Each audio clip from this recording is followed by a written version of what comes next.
ബിസ്മില്ല അൽഹംദുലില്ലാ വസ്സലല്ലാഹു വസ്സലാം അലാ നബിയിനാ മുഹമ്മദ് വഅലം. നീ മനസ്സിലാക്കണം അന്ന ലാ ഇലാഹ ഇല്ലല്ലാഹ്, നിശ്ചയമായും ലാ ഇലാഹ ഇല്ലല്ലാഹ് ലഹാ ഷുറൂത്തുൻ സബ്അ, 7 ഷർത്തുകളാണ് അതിനുള്ളത്. ഒന്ന് അൽ ഇൽമ്, അറിവാണ്, വിജ്ഞാനമുണ്ടാവുക എന്നുള്ളതാണ്.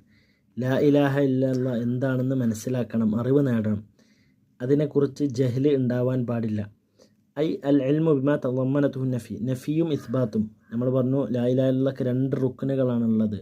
ഒന്ന് നഫിയാണ്, നിഷേധിക്കുക, അള്ളാഹുവിന് പുറമെ ആരാധിക്കപ്പെടുന്ന ദുർമൂർത്തികളെ നിഷേധിക്കുക, നഫി ചെയ്യുക. ഇസ്ബാത്ത് എന്ന് അള്ളാഹുവിന് മാത്രമാക്കുക, അതാണ് ഇസ്ബാത്ത് എന്ന് പറഞ്ഞാൽ.